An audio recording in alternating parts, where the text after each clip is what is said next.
Kyla. For your health tonight, the California Department of Public Health is reporting an increased concentration of COVID being detected in San Francisco's wastewater. Yeah, researchers say that this report can help predict another COVID surge. Here to break down the numbers and share more about the factors that are contributing to the increase in cases, friend of the show, Dr. Peter Chin Hong, infectious disease specialist at UCSF. Good afternoon, doctor. What is going on?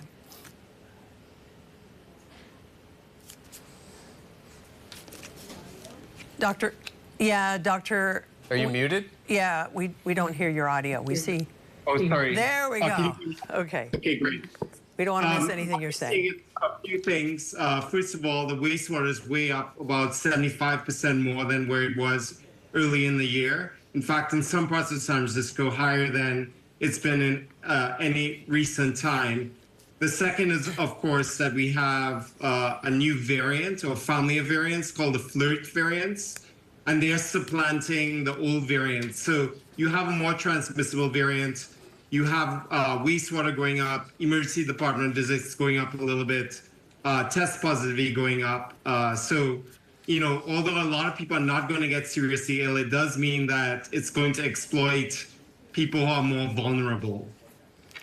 So obviously the weather's gotten warm, the air conditioners have gone on, and we tend to see these surges in the summer. Is this similar to surges we've seen, you know, post-vaccination the past couple of summers, or is there any sort of differentiating factor to this summer? That's a great question, Grant. It is the 5th summer now of COVID. It's probably going to be a little bit lower than last year. Hopefully every summer we see it, it's going to get flatter and flatter, and leaving winter for the bigger increase in numbers. But it's very similar to what we've seen last year, except for a new variant. And of course, this year, this time, it's about a month earlier. But fewer people in California have gotten vaccines, although in the Bay Area, particularly among seniors, we have the highest rate of vaccination in seniors in the state.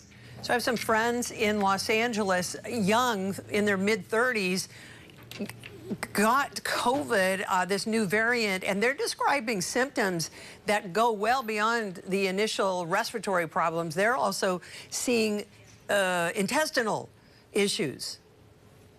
Yes, I don't want to get too graphic. We're almost in the dinner hour, but you know what I'm talking about. Totally. We've been seeing more atypical symptoms as more people get it. They include nausea and diarrhea. You know, I saw somebody in the hospital recently with just diarrhea, and that person ended up being COVID positive. It's not the most common symptom, but I think people have to be aware that weird symptoms might sometimes mean it's COVID when the numbers are going up as high as they are.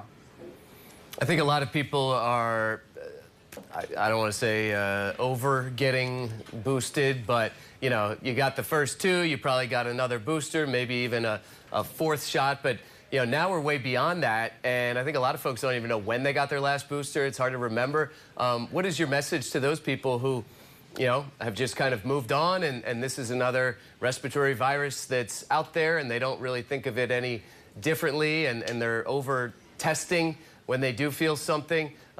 Your advice to that group of people? I have 2 pearls of advice. The first is the rules are simpler now.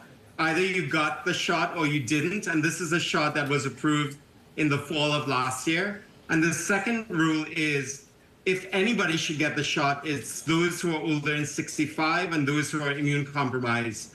So that's the lowest hanging fruit. And those are the people who are in the hospital right now. It doesn't matter if you got 1 million shots at the beginning of the pandemic. If you're older and immune compromised, please go ahead and get it right now before the summer increase. And you still have time to get it for the winter. So, doctor, are we in the media dropping the ball here? Should we be doing more stories about COVID? Because it seems to have just kind of lost the public consciousness. I think people are fed up. I think that's understandable. I think people want to move on with life. And it doesn't mean we can't move on with life. It's just that, you know, there are 2 groups of people, the people who are not going to get seriously ill, but there's a very significant group of people who it's like it's March of 2020 again, because again, they may get seriously ill enough to go to the hospital. And if we live with them, if we love them, we should try to protect them. Indeed. Dr. Peter Chin Hong, infectious disease specialist and professor at UCSF. Thank you for being with us. Good to see you again. Have a good night. Yeah, we appreciate your advice. Good Bye. evening.